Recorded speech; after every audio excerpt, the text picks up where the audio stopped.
morning. Vector algebra unit number 10 તમારો mathematics માં last લેક્ચરમાં આપણે ટાઇપ્સ ઓફ વેક્ટર ની વાત કરી હતી અને પછી મેગ્નીટ્યુડ ની વાત કરી અને મેગ્નીટ્યુડ ઉપરના આપણે એક્ઝામ્પલ જોયા હતા, 3 એક્ઝામ્પલ હતા. એક્સરસાઇઝ નંબર 10.2 અને એની પછી આપણે વાત કરી હતી 3 થી 4 કે ઇક્વલ વેક્ટર હોય એવું એક્ઝામ્પલ આપો, ઇક્વલ ડાયરેક્શન હોય એવું એક્ઝામ્પલ આપો, એન્ડ ડાયરેક્શન એન્ડ મેગ્નીટ્યુડ બંને ઇક્વલ હોય એવું કોઈ એક્ઝામ્પલ આપો, બે એવા વેક્ટર આપો. એન્ડ લાસ્ટમાં એવું જોયું કે કોઈ એક સપોઝ 2i + 3 જે છે તો એની હારે આપણે ઇક્વલ વેક્ટર બને તો એની માટે x અને y શું જોઈએ, xi + y છે માટે x અને y ની વેલ્યુ કઈ એવી હોવી જોઈએ કે બંને ઇક્વલ વેક્ટર બને, એટલે કે સમાન સદિશ બને. ઓકે, ઈ એક્ઝામ્પલ આપણે 4 સુધી કમ્પ્લીટ કર્યા હતા. પછીના આપણે એક્ઝામ્પલ થી આગળ વાત કરવાની છે, પરંતુ એની પહેલા આપણે થોડા પાછા નાના ટોપિક જોઈ લઈએ. ટોપિક જોતા જવાના અને દાખલા સોલ્વ કરતા જવાના, તો ઈઝી પડશે અને તમને યાદ રહી જશે. કારણ કે એકલી થિયરી ભણી લેશું કે ભાઈ આ ફોર્મ્યુલા છે તો ક્યારે યુઝ થતું હશે ને કઈ રીતના યુઝ થતું હશે એ ઓછું આવડશે. એની જગ્યાએ આપણે જેમ જરૂરિયાત પડે એમ આપણે શીખતા જઈએ. 100% આવડે એવું ચેપ્ટર છે. ચેપ્ટરમાં કાંઈ કોઈ અઘરું છે ને એટલે એ તમે ચિંતા ન કરતા કે સર શા માટે લપ કરે છે, પરંતુ એનો બેનિફિટ તમને જ્યારે 3 ડાયમેન્શન જીઓમેટ્રી આવશે ત્યારે સમજાય છે કે ભાઈ આવું બેઝિક સમજીએ ને તો વધારે ઈઝી લાગે. બાકી ડાયરેક્ટ એક્સરસાઇઝ નંબર 10.1 10.2 સ્ટાર્ટ કરો તો આવડી જવાનું છે, એમાં કંઈ ખોટું નથી. પરંતુ કન્સેપ્ટ સમજતા જાઓ, આ રીતના કહેવા માંગીશ વેક્ટર એવું સમજતા જાઓ તો કોઈ પ્રોબ્લેમ આવે નહીં. ટાઇપ્સ ઓફ વેક્ટર ખબર હોય છે કે ઝીરો વેક્ટર કોણ છે, યુનિટ વેક્ટર કોણ છે, નેગેટિવ વેક્ટર કોણ છે, કોઈ ઇનિશિયલ કોણ છે, કોણ લિનિયર કોણ છે, ઓકે, ફ્રી વેક્ટર કોણ છે. લાસ્ટ આપણે ફ્રી વેક્ટર જોયા કે મુક્ત સદિશ જેને ડાયરેક્શન અને મેગ્નીટ્યુડ ચેન્જ કર્યા વગર એક જગ્યાએથી બીજી જગ્યાએ સ્થાનાંતર કરી શકાય મુક્ત સદિશ કહેવાય. પરંતુ સ્થાનાંતર હંમેશા કેવું રાખવું પડે, સમાંતર જ રાખવું પડે, તો જ વસ્તુ એ પોસિબલ બને છે. તો આજે આપણે વાત કરવાની છે યુનિટ વેક્ટરની. આપણે લઈએ તો યુનિટ વેક્ટરની ફોર્મ્યુલાની વાત કરીએ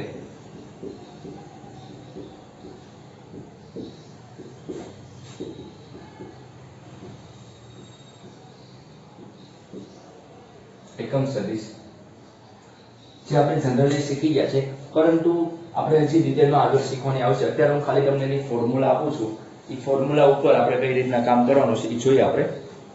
ચાલો,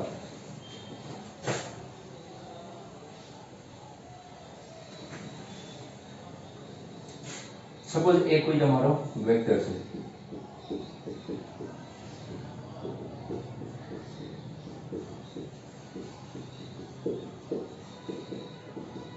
ઓકે. હવે તમારે આનો યુનિટ વેક્ટર ફાઇન્ડ આઉટ કરો. યુનિટ વેક્ટરની formula a cap is equal to a vector by e વેક્ટરનું મોડ્યુલસ થાય. શું થાય? એ વેક્ટરનું મોડ્યુલસ મીન્સ કે એનું મેગ્નીટ્યુડ. તો શું આન્સર આપશે? xi plus yj plus zk by √x square plus y square plus z square.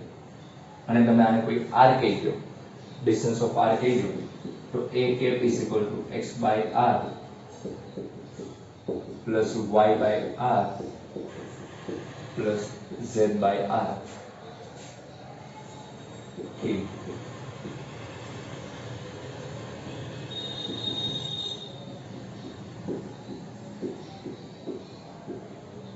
where r is equal to આવું તમે લખી શકો.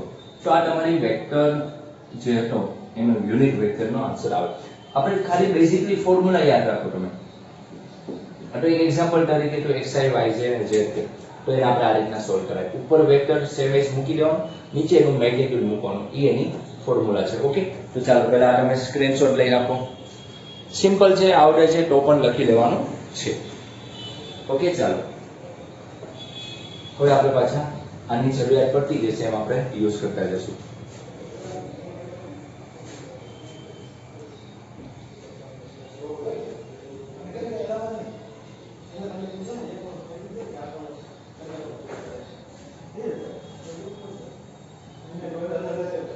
જેમ 10.1 એક્સરસાઇઝ એ વેક્ટર અને સ્કેલર વચ્ચેનો સંબંધ સમજાવે છે, એમ 10.2 એક્સરસાઇઝ થઈ તમને addition and subtraction of the vector. Of the two vector graph of the vector. Okay. તમને 10.2 એક્સરસાઇઝ જે છે એડિશન અને સબટ્રેક્શન સમજાવે છે અને 10.3 એક્સરસાઇઝ જે આપેલી છે તમને મલ્ટીપ્લિકેશન સમજાવશે. તમને કોઈ સોરી તમને કોઈ પૂછે કે ભાઈ 10.2 એક્સરસાઇઝમાં તમે શું જોઈએ તો એડિશન અને સબટ્રેક્શન શીખવાનું છે અને મલ્ટીપ્લિકેશન ક્યાં આવશે 10.3 માં આવશે.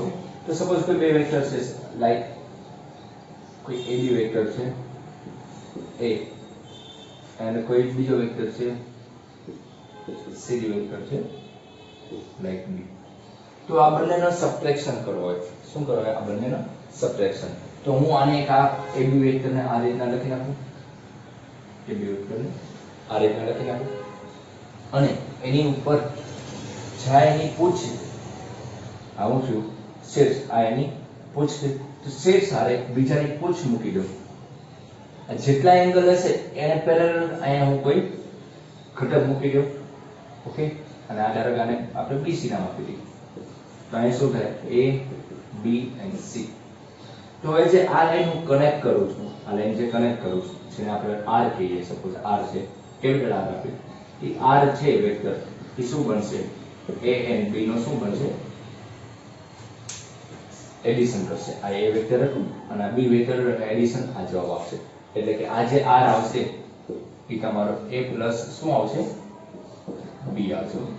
તો આ જે નિયમ છે એને ટ્રાયેંગલ નિયમ કહેવાય. શું કહે એડિશન કરવાના બે રૂલ છે. એડિશન કે સબટ્રેક્શન કરવાના બે રૂલ છે. એક તો ત્રિકોણનો નિયમ છે અને એક તો સબાચરનો સમાંતર બાજુ ચતુષ્કોણનો નિયમ છે. ઓકે બંને નિયમ ઈઝીલી સોલ્વ કરી શકાય છે. આની આ વસ્તુ તમારે સપોઝ તમારે સબટ્રેક્શન કરવું હોય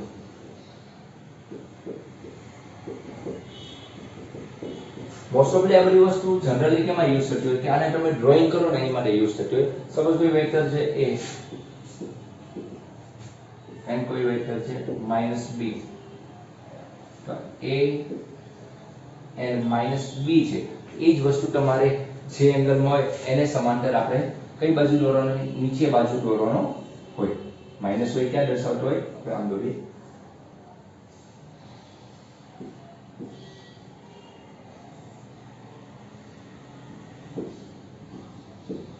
આજે ટોટલ મળશે તમને આજે જેને રિઝલ્ટન્ટ કહેવાય છે શું આપશે તમને A માઈનસ B આપશે અને શું કહેવાય રિઝલ્ટન્ટ. તો આ જે નિયમો છે એ કોના નિયમો છે ટ્રાયેંગલ બને છે. આમાંય ટ્રાયેંગલ બને છે આમાંય ટ્રાયેંગલ બને છે એટલે એ ટ્રાયેંગલ રૂલ કહેવાય છે. ઓકે જનરલી સરવાળો બાદબાકી તમે જે રીતના કરો છો એ જ રીતના કરવાનું છે પરંતુ ફિગર ના કન્સેપ્ટમાં સમજવા જાવ તો આ રીતના તમારે એનો સરવાળો બાદબાકી ડ્રોઈંગ મુજબ કરવાનો કે ટોટલ હોય ઉપર દર્શાવવાનું હોય અને સબટ્રેક્શન હોય નીચે દર્શાવવાનું હોય. ઓકે તો આ જ વસ્તુમાં તમે ત્રિકોણ ટ્રાયેંગલ છે ને જે સબાચરનો નિયમનો યુઝ કરો. સપોઝ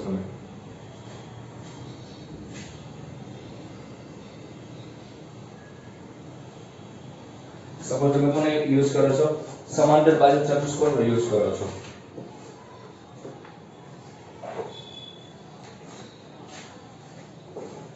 સબટ્રેક્શન ને તફાવત પણ કહેવાય છે. બાદબાકી જે કહ્યું છે તમે તફાવત પણ કહેવાય છે. તો સબાચરના નિયમ મુજબ તમારે શું કરવાનું સેમ એઝ ઇઝ હોય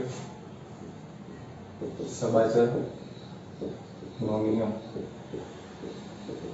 સપોઝ કોઈ AB વેક્ટર છે અને કોઈ BC વેક્ટર છે લાઈક B.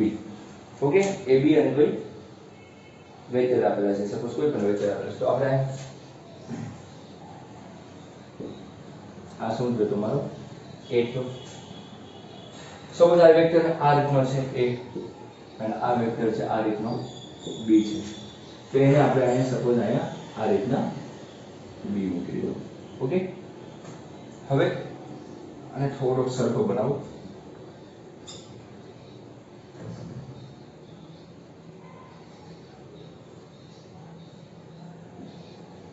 સપોઝ મેં P નામ તો આને સમાંતર લાઈન બનાવી નાખું અને આને સમાંતર લાઈન આમ બનાવી નાખું. તો આ જે વસ્તુ બનશે તમારો જેને હાઇપોટેન્યુસ આપણે કહીએ છીએ વિકર્ણ બનશે એ વિકર્ણ તમારો શું આપશે a plus b શું આવશે અત્યારે o a b and c તો a plus b તમારો શું આવશે રિઝલ્ટન્ટ આવશે શું આવશે રિઝલ્ટન્ટ આવશે આની આ વસ્તુ તમે નીચે ડ્રો કરો તો પણ ચાલે સપોઝ સબટ્રેક્શન હોય તો આ a છે આ તમારો b છે તો આને સમાંતર આમ લાઈન કરો આને સમાંતર આમ લાઈન કરો તો આ જે વસ્તુ તમારી બનશે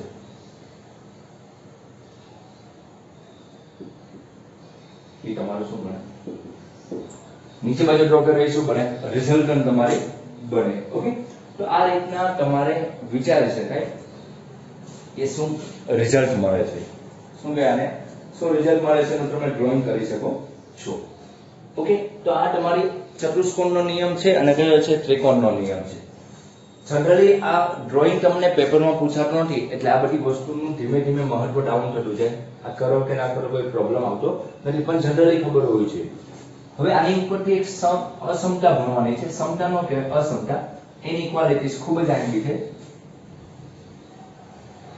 આ અસમતા તમને આવડવી જોઈએ ખાસ તમારે જ્યારે થિયરિકલ એક્ઝામ્પલ હશે ત્યારે તમારે કામ લાગશે ઓકે તો ત્રિકોણીય અસમતા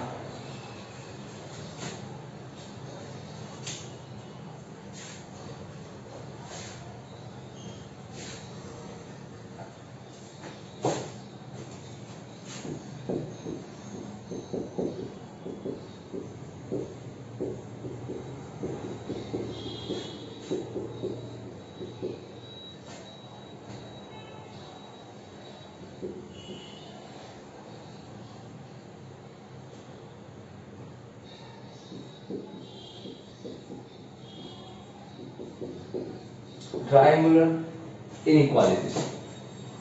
inequalities okay suppose કોઈ point suppose a b c સમરેખ છે તો આપણે શું કહીએ કે ab bc શું લખી શકો ac સમરેખ point હોય તો શું લખીએ કે ab bc ac but suppose ધારો કે abc સમરેખ નથી તો સમરેખ ના હોય તો હંમેશા AC લેસ ધેન શું હોય AC કરતા AB અને BC નો સરવાળો કેવો હોય હંમેશા કેવો હોય છે મોટો હોય છે ઓકે તો તમે આને વેક્ટર તરીકે લ્યો વેક્ટર તરીકે તો પણ એનો ટોટલ કેવો હશે મોટો હશે મેગ્નિટ્યુડની દ્રષ્ટિએ જો તો ક્યારેક એવું બની શકે કે ઇક્વલ ટુ પણ હોઈ શકે સેપરેટ મેગ્નિટ્યુડ આપો તો પણ ચાલશે અને આ રીતના મૂકો તો પણ ચાલશે સેપરેટ નામ ન લો તો કામ પણ નથી રહેતું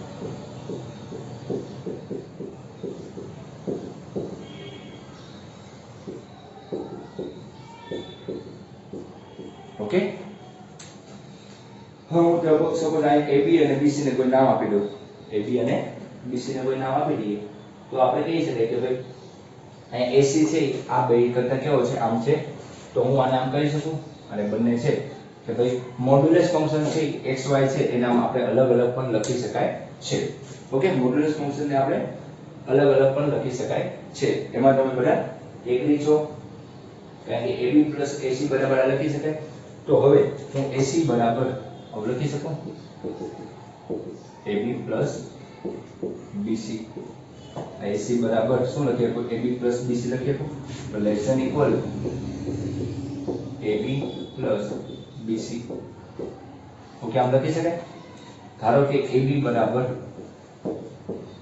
A and BC બરાબર B લેતા તો શું કન્ડિશન થાય A B less than equal to A B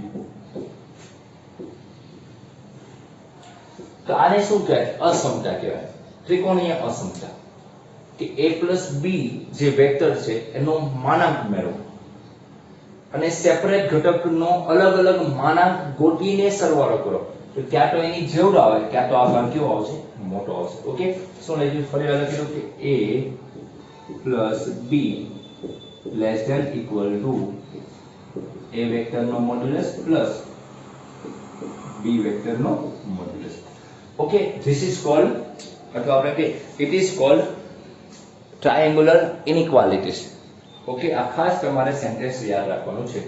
આનો ઘણો બધો ઉપયોગ થશે કે ભાઈ કોઈ બે વેક્ટરનો ટોટલ કરીને એનું મોડ્યુલસ ફાઇન્ડ આઉટ કરો, તો ઈ વેલ્યુ છે ઈ બંનેના સેપરેટના મોડ્યુલસ ફાઇન્ડ આઉટ કરીને ટોટલ કરો. ક્યાં તો એની જેવડું હશે, ક્યાં તો આની કરતા કેવું હશે, આ મોટું હશે. ઓકે, અહીં લેસ ધેન ઇક્વલ ટુ આપેલું છે.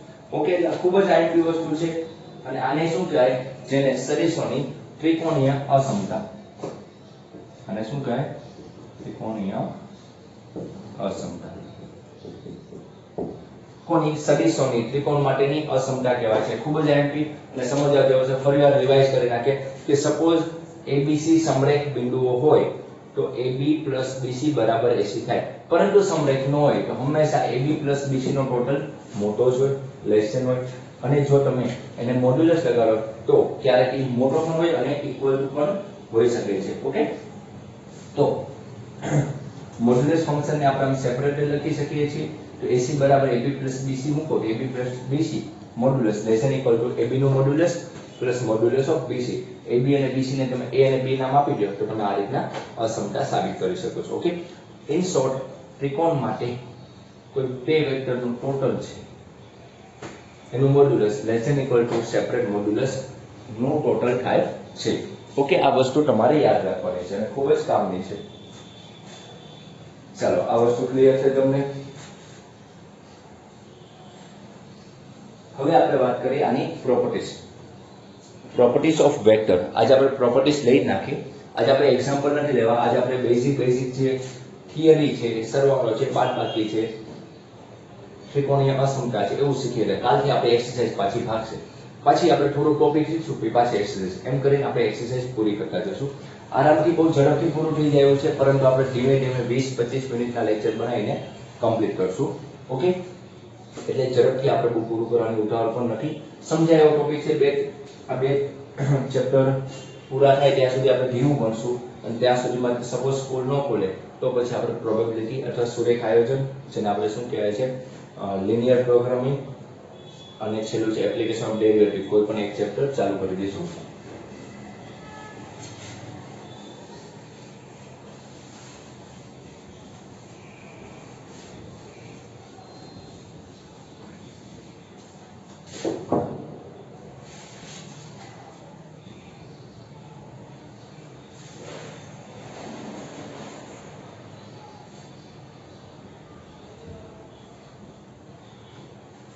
ચાલો, હવે આવે છે properties of a vector.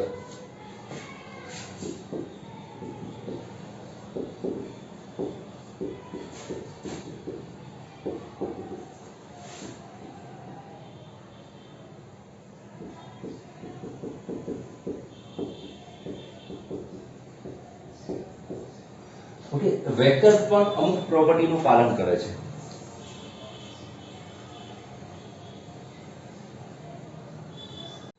Okay, properties of a vector. Vector પણ અમુક પ્રોપર્ટીનું પાલન કરે છે. તો ફર્સ્ટ ઓફ ઓલ પહેલી પ્રોપર્ટી લઈએ આપણે, સમક્રમી.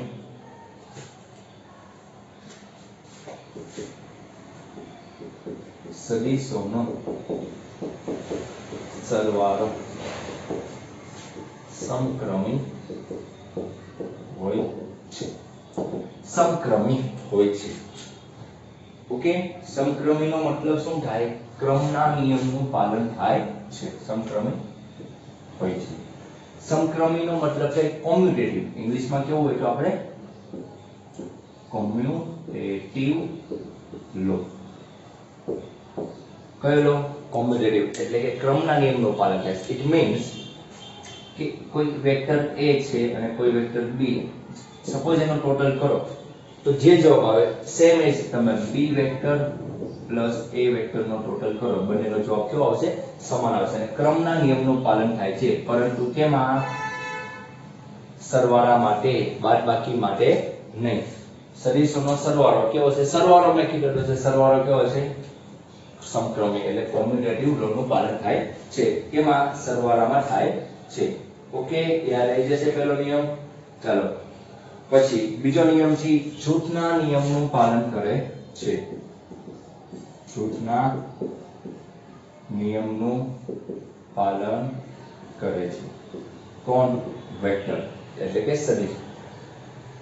ઓકે, જૂથના નિયમને આપણે ઇંગ્લિશમાં કહેવાય તો એસોસિએટિવ લો. શું કહેવાય? એસોસિએટિવ લો અને કોમ્યુટેટિવ લો કે આપણે નામ ખબર હોય છે. સપોઝ ત્રણ સદિશ છે a b and c જે રિયલ નંબર ઉપર ડિપેન્ડન્ટ છે, તો a plus b plus c કરો અથવા a સેમ જ રાખો અને b plus c નો ટોટલ કરો તો એ શું કહેવાય? જૂથના નિયમનું પાલન કહેવાય. ઓકે, કે a plus b નો પહેલા ટોટલ કરો, એના કોઈ c હારે વેક્ટર હારે ટોટલ કરો, અથવા a વેક્ટર એમનો રાખો અને b plus c નો વેક્ટર પહેલાનો ટોટલ કરીને પછી એમાં મૂકો તો બંનેનો જવાબ કેવો આવે છે? આન્સર કેવો રહે છે? ઇક્વલ રહે છે.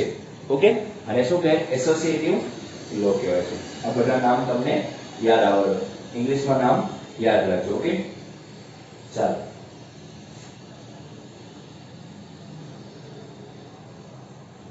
હવે આવે છે એની પછીનો નિયમ, ત્રીજો નિયમ. તમને દેખાશે નીચે? ઓકે, દેખાશે.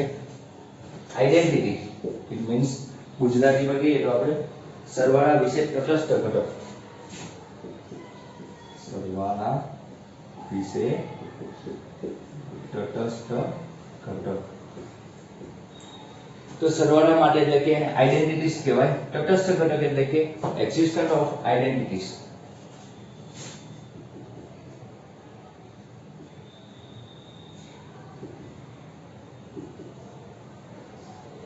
existence of identities. આઈડેન્ટિટી એટલે કે એ વેક્ટરમાં એવું શું એડ કરીએ કે એ વેક્ટર પાછો બની જાય. ઓકે, એ વેક્ટરમાં એવું શું એડ કરીએ કે પાછો એ બની જાય, અથવા એવું શું એડ કરીએ એ વેક્ટરમાં તો પાછો શું બની જાય? એ વેક્ટર.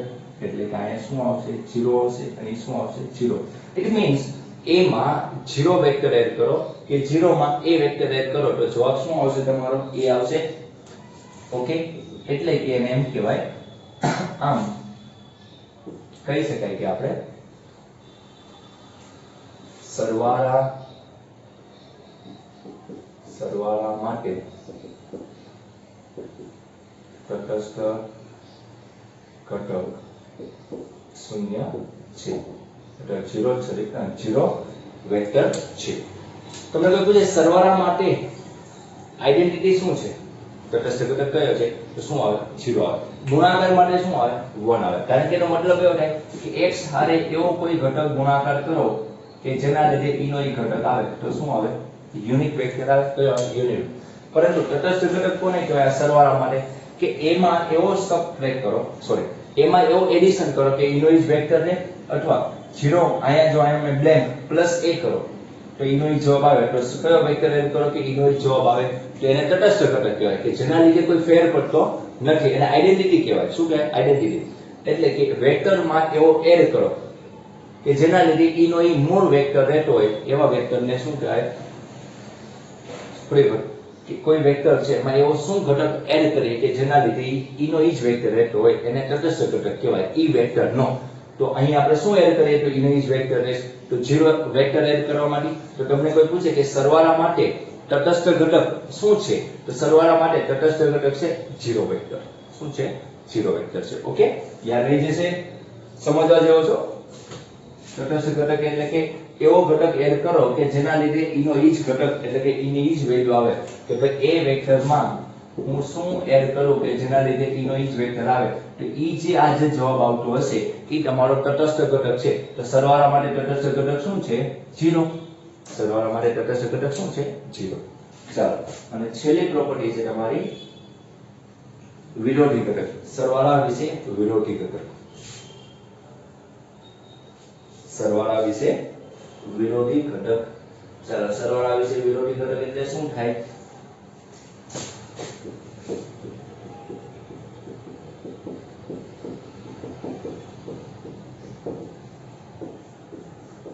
ચાલો, સરવાળા વિશે વિરોધી ઘટક. તો વિરોધી ઘટક કઈ રીતના ડિફાઇન થાય? સપોઝ એ વેક્ટર છે, એમાં એવું શું એડ કરીએ કે ઈ તમારી આઈડેન્ટિટીઝ બની જાય અથવા ઝીરો બની જાય. વિરોધી ઘટક એમ પણ ડિફાઇન કરીએ કે એમાં શું એડ કરીએ કે ઈ ઝીરો બની જાય. તો તરત તમે કહેશો કે સર ઈ માઈનસ a એડ કરીએ તો બની જાય. તો માઈનસ a પ્લસ a નો વિરોધી ઘટક છે. શું છે? વિરોધી ઘટક છે. માઈનસ a એ a નો વિરોધી ઘટક છે. તો આ ચાર પ્રોપર્ટી નું પાલન કરે છે. આપણે જે વેક્ટર છે, આપણું જે સદિશ અવકાશ વિશે આપણે ભણીએ છીએ, એ ચાર પ્રોપર્ટી નું પાલન કરે છે. ફર્સ્ટ ઓફ ઓલ શું છે? એ કોમ્યુટેટિવ લો.